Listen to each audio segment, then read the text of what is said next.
Okay, so as I mentioned before, I've done a little bit of preaching. Most of it was to high school students. A lot of them didn't know Jesus, so I'm a little bit more overwhelmed saying that I'm preaching at a Barnett College of Ministry and Theology. But it almost makes me feel like I'm not enough. Like I don't have the necessary tools to give this message.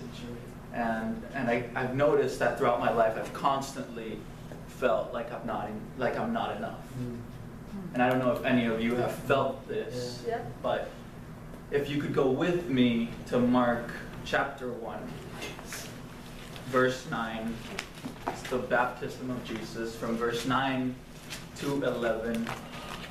And it says, "At the time Jesus came from Nazareth in Galilee and was baptized by John in the Jordan. Just as Jesus was coming up out of the water, he saw heaven being torn open and the Spirit descending on him like a dove.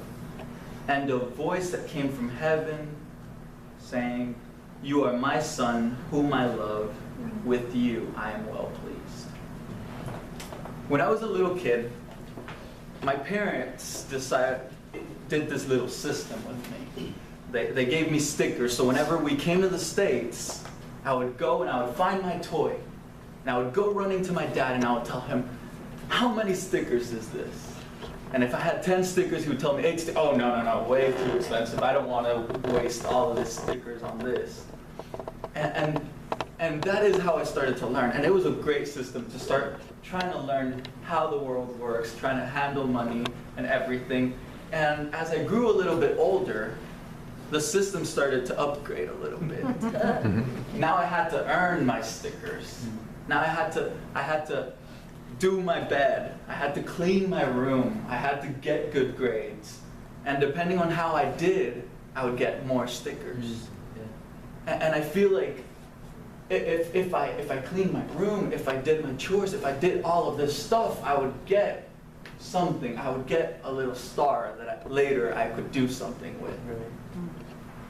And if we're not careful, we might portray this on God as well. Because it is the way that society tells us that we have to live. So what you do will determine your purpose. How much you earn will determine your value. What you get, what you have, all of this kind of stuff will determine who you are. But that is not the way that it works on God. That's right. But we keep on living this way with God. We keep on saying, if only I evangelized a little more. If only I served more. If I did this or I did the other thing, then maybe God will give me this. If only I knew the Bible better. If only I had a degree on ministry and theology. If only I could study at Southeastern. If only I could get rid of my sin. If only I could do this. If only I could get on track with my spiritual disciplines. What am I going to do to get right with God? I need to get right with God. We keep on telling ourselves this. I need to get right with God. But we can't. Can I just say that we're giving ourselves too much power? You can't get right with God. That is why God came to us. This is not the Christian life. It's not a life of rules. It's not a life of do's and don'ts. It's not a life of what you can do. It's a life of what He already did. And so many times we get together and all we do is think of everything that we should do. Everything that we need to do. Life as a Christian is not a life of perfecting our ability to act. And sometimes we think that it is. It's always about what He did for us. And I just want you to see again this story in Mark chapter 1, verses 9 to 11.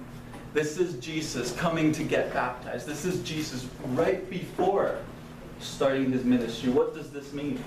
This means that Jesus, and the moment that God opened up the heaven and said, "This is my Son in whom I am well pleased," Jesus had still yet to do miracles.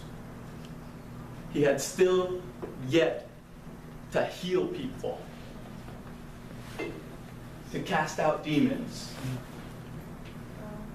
Before he performed, as the world says, before he had a huge following,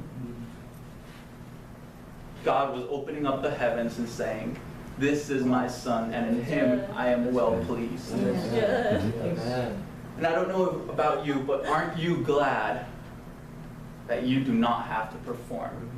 Aren't you glad that Jesus came and he lived the life that we could not live? And again, it doesn't matter who I'm preaching to or where I'm preaching, because it's not about me or what I can do. It's about Jesus. Amen.